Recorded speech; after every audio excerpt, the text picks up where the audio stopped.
What up, Reject Nation? I like to yell at the microphone for no reason. Guys, we're gonna watch Moon Knight episode 4 today. If you want to catch our full-length reaction watch-along, where do they go, Coy? The Patreon time to jump. That's edition. why Coy's not part of it. I'm not a patron. I support them emotionally. Become a Super Reject today. That's it. Check out everything we got over there. But if you can't do that, leave a like. That'd mean a lot. And tell us your thoughts on episode 4, because if you're watching this, you've probably already seen it. Prepper boys, thanks for helping us edit these down. Let's get to it.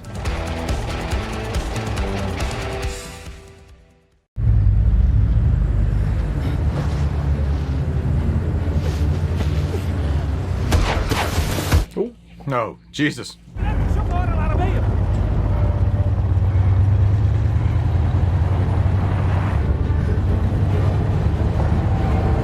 Would they not check inside the truck? The one place someone would hide. Only what you can see not leaving our own truck.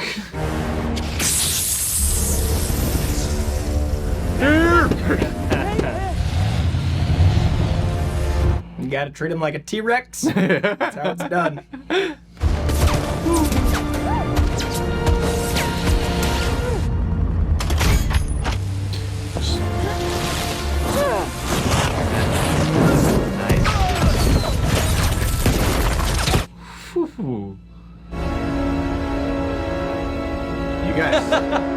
You guys suck at your job, you know? We're gonna need Mark, yeah? Exactly. See if she gets it. Well, hadn't he disappeared from your life already? Yeah. I mean, whatever. The suit was his best feature, wasn't it? Didn't even have that anymore. Stephen. Ouch! Give me the body right now. I need to yell at Layla.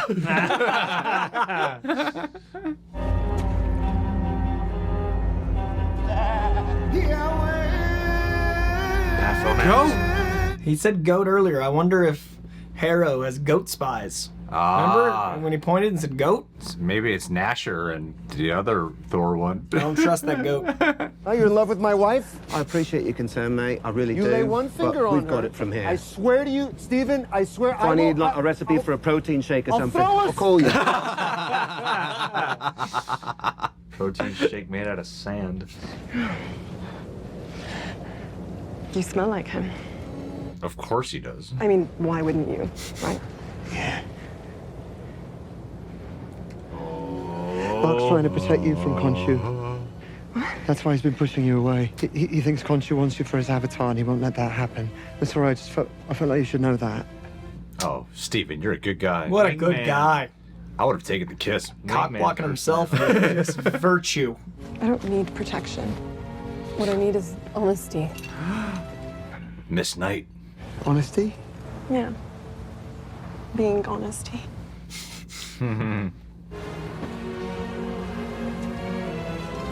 Oh, buddy. Smooth operator. I'm gonna go down Okay. first. Yeah. Great. Before I belay. Thank you. What's belay? I still can't tell when you're joking or not.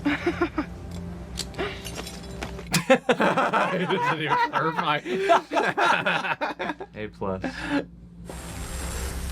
I love their two experiences, that kiss. That was so great. Oh, no. Oh, no. Feels like it really punched himself. Yeah, like that was it. That's a real hit. Oh, yeah, they're gorgeous, aren't they? They're just like outstanding. Is that Bast, the Black Panther god? So if they just sprang to life right now and asked me a riddle for passage, I'd be thrilled. Huh? Huh? Huh?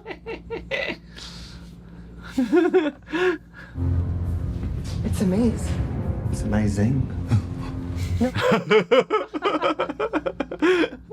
They were so smart to go with that personality leading the show. It's amazing. And this long line ending in a spiral is the tongue.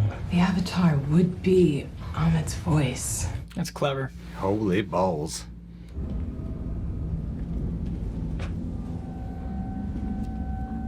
You think we'll go to the afterlife in this one? Could. Oh God, is that fresh blood? Oh, yeah. Oh, yeah. Let's get some canopic jars. Recent and, yeah. This is when Kevin Feige's like, we're pushing boundaries. The remnants of violence. I'm just saying what I see, and see lots of bones and blood going that way, and so I'm just thinking like.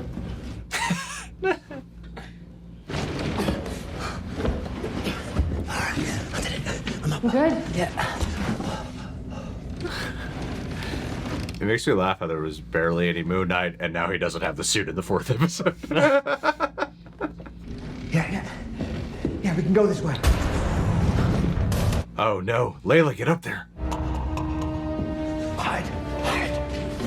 That's someone with no tongue. Oh shit.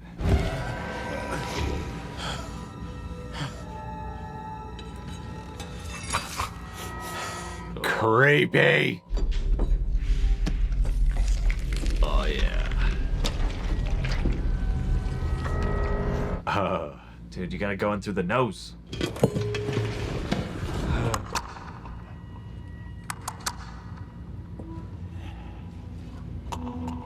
Dude, let Mark take over.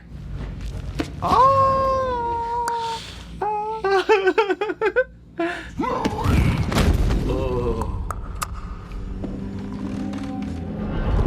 Let Mark take over?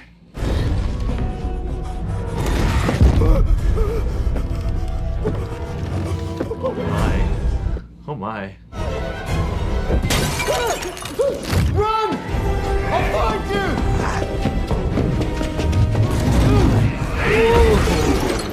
I squished it. I squished it. Jehovah starts with an I. This is exciting. This is a better Uncharted movie than Uncharted.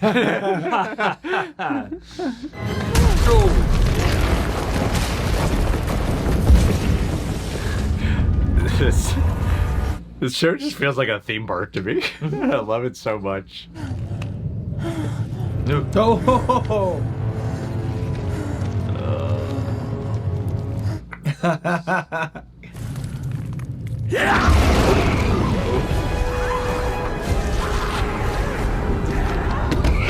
What's happening to her? She got grabbed and pulled back, and then again. I know I did. I just want to know what's happening.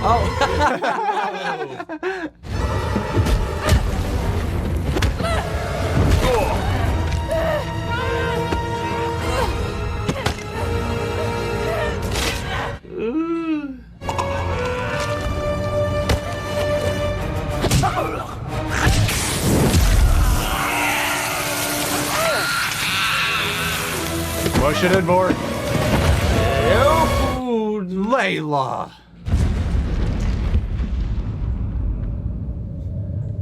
Hopefully she landed on beds. Okay. There's no ledge your hero can't catch. That's why Khonshu wants you.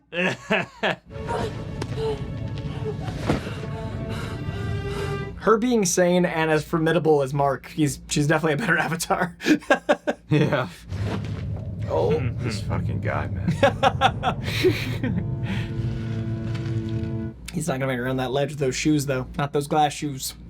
Oh, wow, look at that. Look at all these relics. It's gonna be apocalypse in there. Another Oscar Isaac. I think we're looking at the long-lost tomb of Alexander the Great. Oh, wow. Or Kang the Conqueror.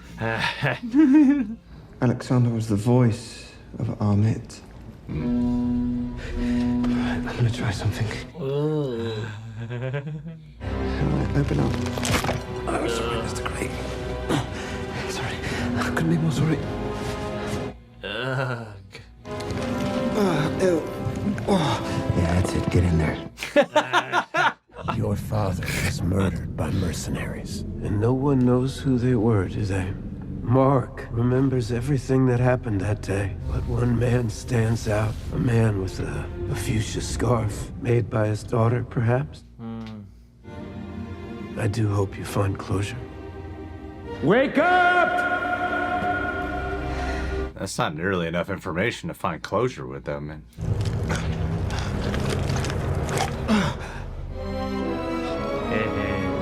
There we go. Yeah. Later, Gators. I'm talking to you, Mark! Right now. What? Stop. To my Listen to me. You can't have done. Of course not. But you were there. I was there. Yeah, I was there. How did he die? My partner got greedy and he executed everyone on a dig site. He shot me too. I was supposed to die that night. That's the reason that we met. You just had a guilty conscience.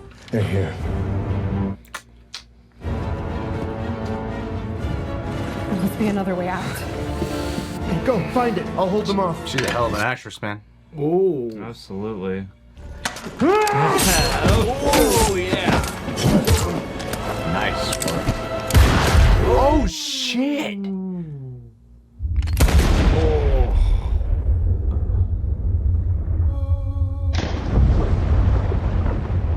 I can't save anyone who won't save themselves. Oh, my God. Make the deal again. Being reborn and baptized. Oh, my God. We're going to go into the afterlife? I think we are right now. Oh, shit. I'm gonna go to the sunken place. Oh, the hell of a shot. It's beautiful. Wow. Ooh, I got nipple chills. The format just changed? Yeah.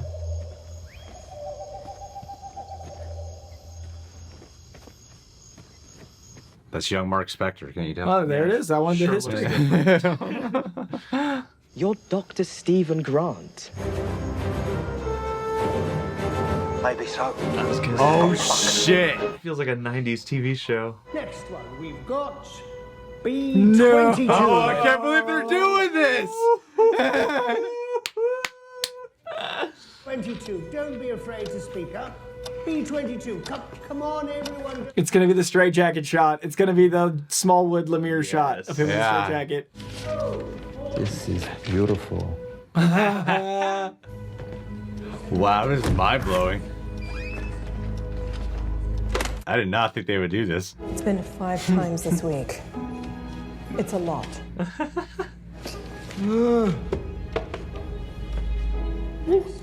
Did I startle you? Oh, no, I'm sorry. I'm sorry. She's got the Turkish delight again. We won. We won. I won. We have a winner. I'll share it with you this time, I swear. Stephen? Awesome. Stephen. Oh, the... Yes! Figure. I know that you're having a great deal of difficulty. I hope you don't mind, but I took the liberty of borrowing the film you brought. It was... How many times would you say you've seen that movie? Approximately. I like the villain. The plot makes a real meal out of a lunar god. And didn't you say that you worked for one? Production value of that film, I can't imagine that too many other people have seen it.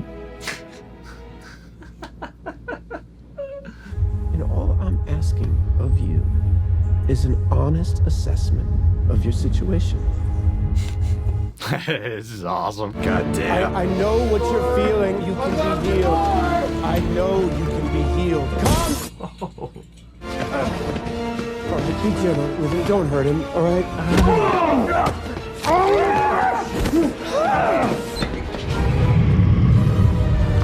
Oh, fuck.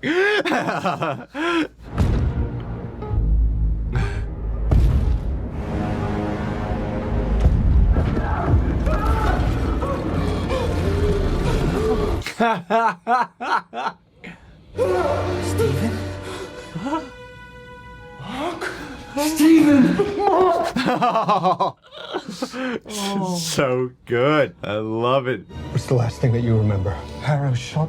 Yes, exactly. Exactly. All right, we gotta get out of here. Oh, come on. Gotta know. Open it. Is it Jake? Open everyone.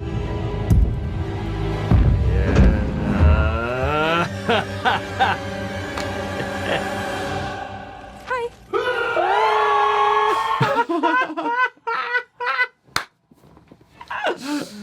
Nice. Wow, that was awesome. That was the best one yet. I did not think the show would go there. That was beautiful. Wow. Ooh. I'm like so like sweaty and uncomfortable. It's like Legion vibes too. It was so intense. I genuinely don't know what reality they're gonna land on. They could really go a lot of ways. Do we think it's Jake in that third sarcophagus? I think it's Tony Stark. Tony Stark's back. Tony Stark is just in there, trapped in a tomb.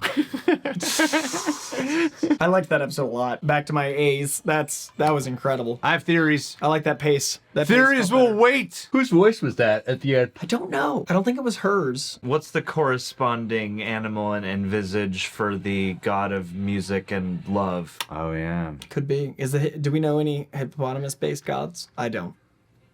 That's why, yeah. I'm like, has I don't anybody know my got the Egyptian Egyptology enough unit to know here? a hippopotamus god. Hippopotamus. Hippopotamus. I'm the hippopotamus. Rhymes with bottomless. Taika voice. Hippopotamus. Is that the whole comic? 14 odd issues. That's what I thought we were gonna get to. Was that? Yeah. Actually, when I think about this show, it seems like it's mainly based off of this comic.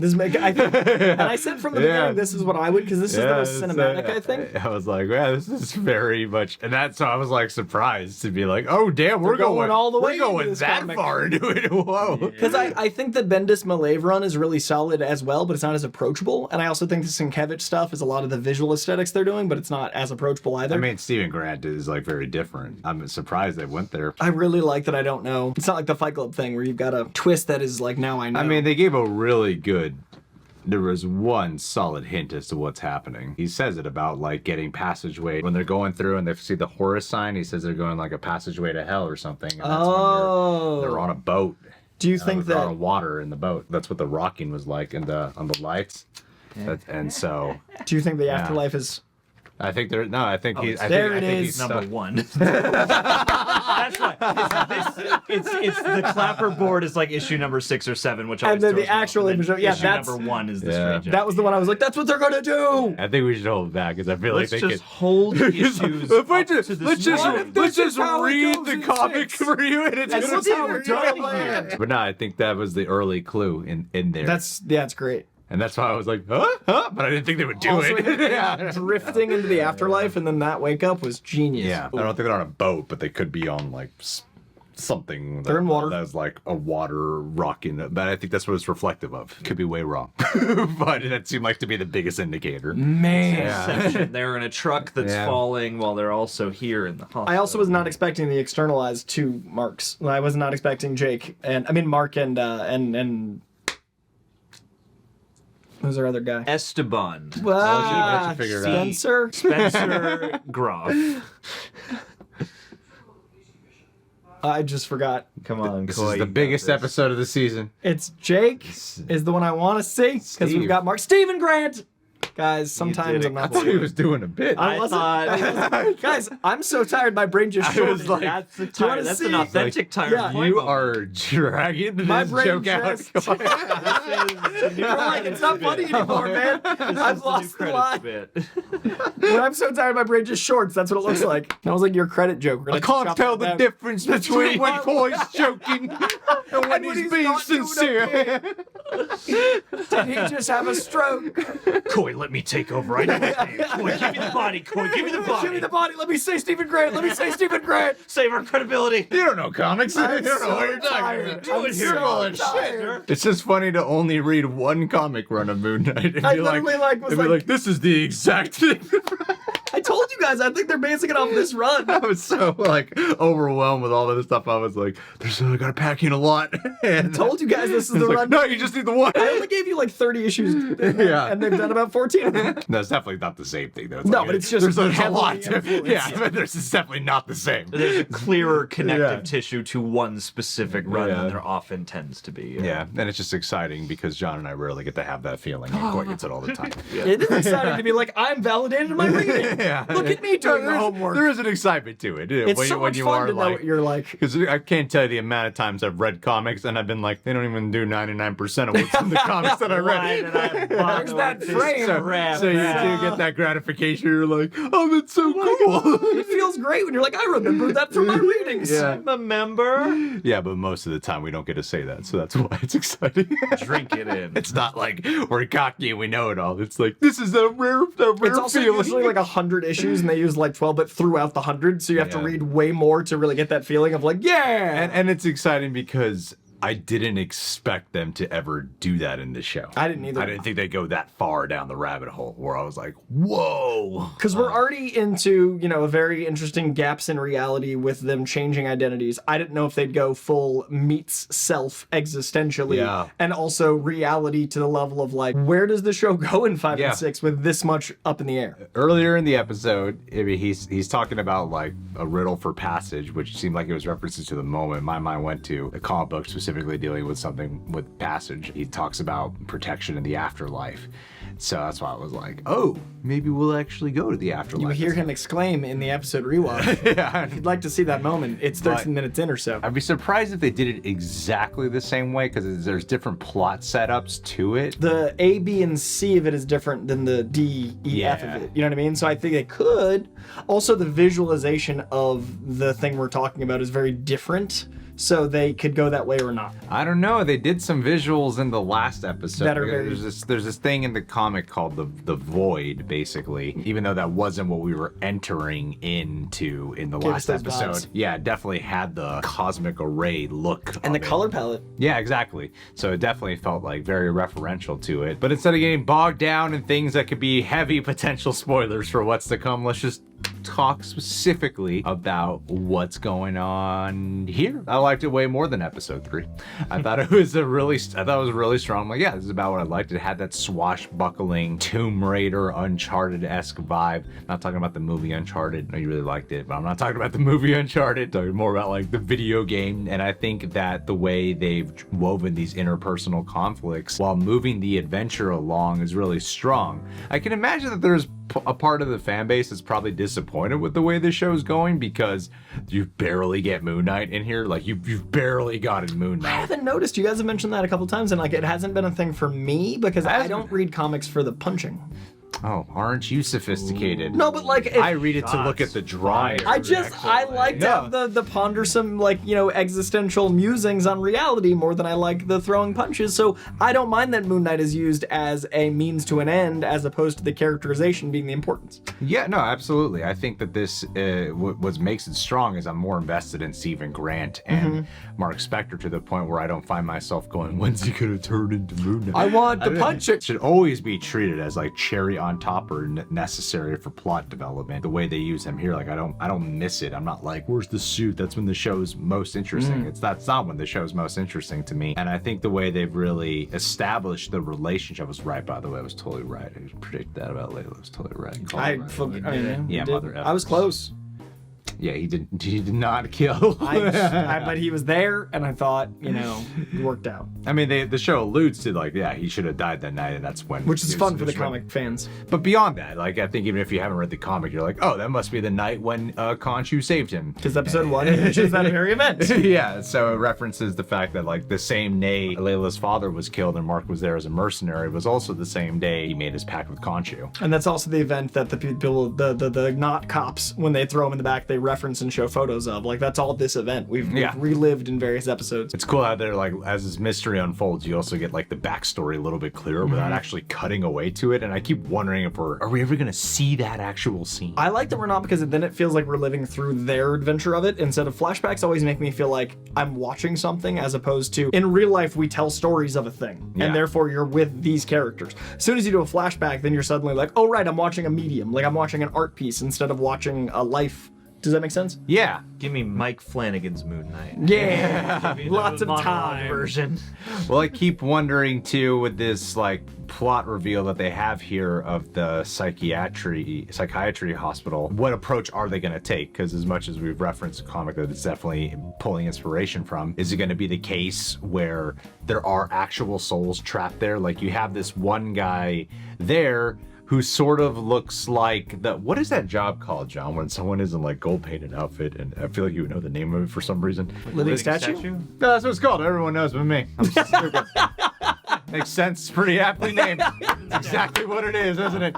Living statue. Forget what they call the actual little totems that they imprison the gods into, but that's, yeah, it's like a little human version of that. But I do like the parallel of like a busker being like a god that's imprisoned as a living statue. That's a fun thing. Well, beyond that, it's the guy who's the living statue in the first episode who Steven talks to. Mm-hmm. And then it looked like one of the guys there was that guy. Might have been that guy. Yeah. So I don't know if it's like these are actual people who are also in this other world. But then what threw me off is the fact that Mark is interacting with Steven as two separate entities who can look at each other. Okay, but maybe this is just some weird world that Mark is trapped in now in his own head, and then they're and then like Egyptian gods or whatever the imprisonment is happening is messing with him specifically, or is like Layla also there but doesn't remember she's Layla, you know, like, so that's what I'm wondering. Like, I don't know which direction it's gonna go. I also wonder if Mark and Steven are alternate realities of the same person, because we haven't really explored that in this. And Marvel Universe is starting to do multiverse theory. What if this is a multiversal world where there is a Steven and a Mark that are separate, leaning into the variants and leaning into all those concepts? It is an interesting question. About to wrap up fucking 2 hours. Make it happen. It does raise a lot of implications, because you do see, they're doing partly playing on his own psychiatric state, because it's like, okay, here's everything we've seen, pretty much every prominent face. Here's an origin for all those that could motivate this being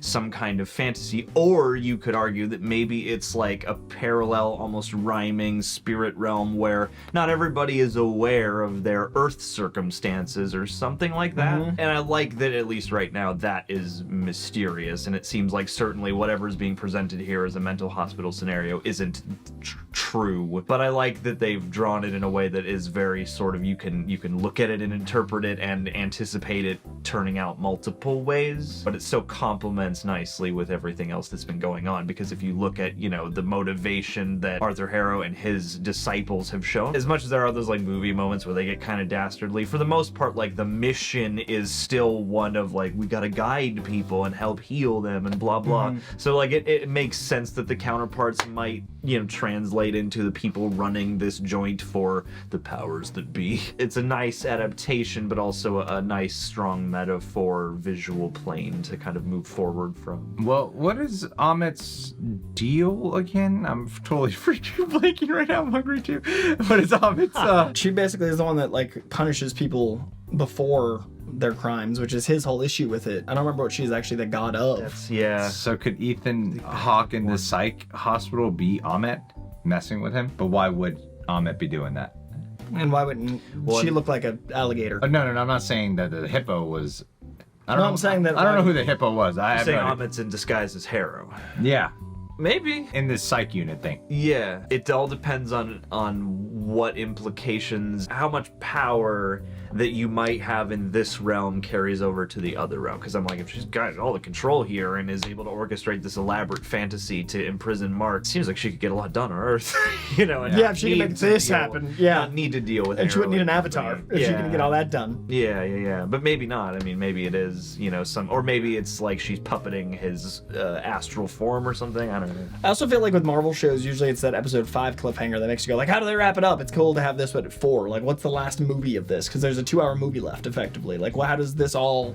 We're in a very different place. I think it would be very disappointing for a lot of people if this was all just in some guy's head. I don't think they'll do it was all a dream. I know they will. So painful for everyone. I think it would just upset people to be it's like, such a you just committed to that and there's no actual Moon Knight? Like, yeah. If that was episode 5, maybe that could happen, but I feel like that's why this happened on episode 4. Because they have 2 episodes of the actual reality, so it is not a student thesis film of like, oh, he's dreaming. Yeah, because at 5 we have to spend a little bit of time unraveling this, assuming it could be true and finding out it's not. And then climax and denouement on 6. That being said, they should stay here for a whole episode, I think. I think you gotta like do what the movie Glass failed to do. I think it'd be fun to do like 40 of the 50 minutes here.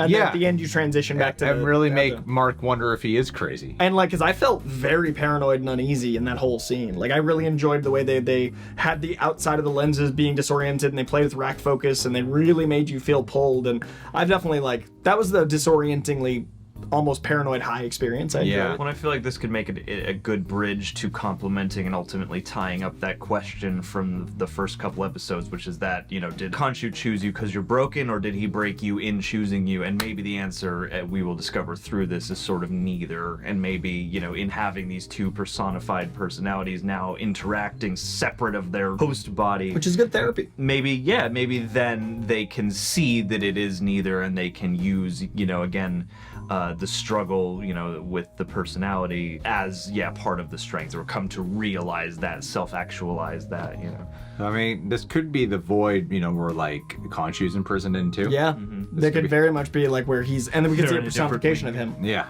And I think either he's in that sarcophagus or Jake is. Jake Lockley, Egyptian cab driver. They said he speaks Arabic. I think it's very possible and maybe even likely. Like, we meet Jake in the next episode. He has a fourth personality, doesn't he? Depending on the continuity, so many different variants. I don't think he has more than like 6 ever at once, but he's got a lot going on in his head. But I think the 3 main ones are going to be represented in the show because there's so many 3s. In the post-credit scene, there's 3 Oscar Isaacs. In the first scene in the museum, you see his reflection, and it's him plus 2. They've made 3 a recurring number, so I think Jake Lockley is coming by the end. Yeah. I don't think the third is Moon Knight because we have 2 Moon Knights in Mr. Knight and Moon Knight. I don't think the third is Khonshu because they've always been representative of the image of Oscar Isaac. So I think they were trying to mislead us by thinking that Khonshu was the third because the posters had Mr. Knight, Moon Knight, and then Khonshu, but I think it's going to be 3 Oscar Isaacs, and therefore Jake will come. Or it's the guy who fights werewolves in space. Could be. That's going to be episode 6. Going to space. Going to werewolves Nick Fury in space. and some Skrulls show up, all the tie-ins sets up start Secret happening. Wars, Yeah, and then it's just shameless connecting tissue. Yeah. I mean, what's interesting is he only signed on, like Oscar Isaac didn't sign on for more after this. Yeah.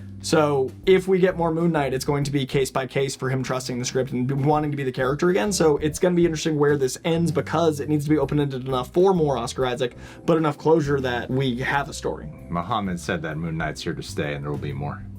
I want that. And I think Oscar Isaac was smart so he can renegotiate for more And make money. money. He's getting to do, like, between the Khonshu overwhelm in the last episode and the shifts between him, Steven, so seamlessly. Like, this is an actor's dream if you're as talented as this actor. Well, and funny enough, actually, as much as we've talked about it, I don't really miss Moon Knight or Mr. Knight or feel like I'm being deprived of those characters really at all. And I think this episode brought that around really beautifully because this episode had the gradual pacing that I wish we kind of collectively expressed a wish for the previous episode to bring. And so this one really wonderfully traversed scenes, added some icky horror stuff, and then brought it back around to a really mind-bending emotional place. All that was like, great, I'm just with this and I don't even need the suit. Well, it also did the thing we wanted, like we were talking about how that had to do a lot. I think we needed Moon Knight and Mr. Knight in the last one, so this one could not have both. So this was the answer to that. And it's interesting because Muhammad's directing style is so capable to have that tension and action densely, and then you get Justin and Aaron who love like inverted framing and a lot more like avant-garde style shots, and that suits this episode much better, whereas Muhammad suited the last episode better. So I think it's really smart, actually. I was worried at the top when I heard there was 3 directors on this because I was worried that the difference in episodes would feel jarring, but it's positively jarring. Their styles suit each storyline better. Yeah, I think the swashbuckling of this episode is great. I think the actress who plays Layla, do you know her name? I don't. Calamawy, I think. Not sexist. Haha, there's her scene with Arthur Harrow, especially, and the way they frame that they're talking across a chasm. Beautiful. And, I forgot Stephen Grant's name. Thank you very much. The lead actor character name on the show. Yeah, that shot was stunning. That was like a desktop background. Yeah, and then the close-ups on it, like she just... So stunning, it's like a desktop background. It could be my Facebook cover I photo. want to see it often. It's a desktop background. See it on my laptop. I want to put folders on top of that. I'd like that to be the dark void that is me opening my computer because the internet makes me sad. I want to get used to that image and never appreciate it. I want to feel sorrow. Yeah, her performance was awesome. When she confronts Stephen Grant too, or Mark in that moment. This was like a great episode. I probably rank this as my second favorite. What's your first? The first episode. First episode your favorite? First episode's still my favorite. I would say this is my second favorite episode. That lasts like 10 minutes, I'd say. I also loved her in the last 10 minutes where you're from his perspective theoretically and how she's like manipulative and selfish and how Mark might see her that way. Like if we're looking at Mark's view of her where she's like, we'll share this. It's mine, I won. Like, that whole play on how he might perceive her as fun because we've only seen her as selfless. Like Jada she's been Pinkett altruistic. Smith. Like Jada Pinkett. It's all her fault, right, guys? That's right. That's what everyone says, right? The only Oscar I want to talk about is Isaac. Steven's gonna go smack Mark for being a bad The smacks husband. in episode 3 when it's just like he like opened his fist and then palmed the dude. I was like, again, the only Oscar we're talking about is Isaac. It was a pretty contained episode. They drop hints of what's going on, but it's, I mean, we really don't know. Because they can't just pull from a comic. They would have to do some different... It's like the Civil War thing. They're going to nod to it heavily, but the thing that made it especially different, though, but then again, that is kind of like the comic, too, with the two... But that's why I'm thinking multiversal is an option to make it unlike the comic. I think they could go variants and multiversal stuff because that's where Marvel is right now. Yeah. I don't think they will. Like, that's not my expectation. I just think that option, I wanted to say it out loud because if it lands there, I want to be like, aha. But I don't think that's what they're doing. I just want street credit if I'm right. I do think if this sticks the landing, this is on par with Loki for me again. Like, the way they're navigating this dense of material is insane. What makes me curious is, like, if this is Amit's doing. Like, it would be weird if it was just some other god who was doing this or something, right? If it is Amit's doing, why would Amit be doing this to him when Khonshu's not even a part of him anymore? Unless Khonshu's trapped there too. And that is that realm where everyone's stuck. I don't think Amit's causing that afterlife. Yeah, I think that's she's the in afterlife. control. I don't think Amit's responsible for that. So this is just like the kind of like the Egyptian afterlife. And that's how he perceives it because, oh, that's what they were saying, protection because- in the afterlife. Because the pen is a pen to him. the pen is blue. No. The pen is my Okay, the pen is a pen to a Harrow, and the pen is a chew toy to a dog. The afterlife is going to be perceived as Mark would perceive it versus how the Egyptian gods would perceive it. Ah, yeah. The pen! Oh, good. The answer's in the pen. The pen. Right? The pen. That's a thing. I think there the whole time. I think it's the pen. So they have then to learn watch. to work with the afterlife. I think the perception of what reality is literally in the palm of your hand. And then the next episode, Doctor Strange walks through and be like, "There's a lot of variance in here." Gets you all out of This here. pen needs nothing. No! I put all my faith in the pen. I was so excited about my pen moment. The pen is mightier. It's a fatalistic world. And this pen will only ever be a pen. Come on, me, Mark. I We think need to fight King. the psychiatric ward is perspective There's only itself. one reality where this isn't a pen. and it's Perspective not worth itself. Visiting. I think that's it. I think the pen is perspective itself. I'm very excited about it. Yeah, there's a lot of depth here, man. All right. Sure was a weird day to film this. Yep, we're all a little slow. I think these are the longest reviews we've done after episodes. Yeah, it's the show's fault. It's too good. It's too good, man. Here we are. They're each about a half an hour. Yeah, I'm gonna move for an egg salad sandwich. Egg salad. Ooh, I want to go like meatball marinara sub. Wow, That's what I want right now. that's crazy. Yeah, I'm leaning in. That's a lot of. I want a lot of density. I food want right protein. I'm all in. Just a tube full of buffalo You can tell I'm 4 days into a diet because I've been eating salads and juices, and now I'm like meatball marinara. Pro time. Ooh, buffalo chicken artichoke pizza too, though. Yeah, he didn't stop talking for like a minute. Hey, subscribe, click that bell. We watched what we were saying this time around. We'll catch you guys soon. Let's do a patron of the day shout out. Olivier Hamelin. Looked up what your name means. And guess what? It's olive tree. It sounds a lot like my fiance's name, Olivia, which means olive branch. In a way, you two should be together. When I watch the show Moon Knight and I think about, Layla can be with both Stephen Grant and Marc Spector. I could be the Marc Spector in the situation, and you could be the Stephen Grant. That's right, buddy. I'm inviting you, you sexy reject, into a polyamorous relationship with us. I think the time has come for us to take that next step. Just by virtue of your name, what does a branch connect to? A tree. Dude. You are the tree. Trunk. To our relationship. So Olivier, before you say no, just know this. I will gladly never get involved in the bedroom if that means I can emotionally have you. Because that's what matters most. I don't know what you look like. I don't know what you behave like. I don't know what you sound like. I don't know anything about you, really. But I do know that we are a perfect triangular fit. You sexy son of a bitch. Please don't cancel me.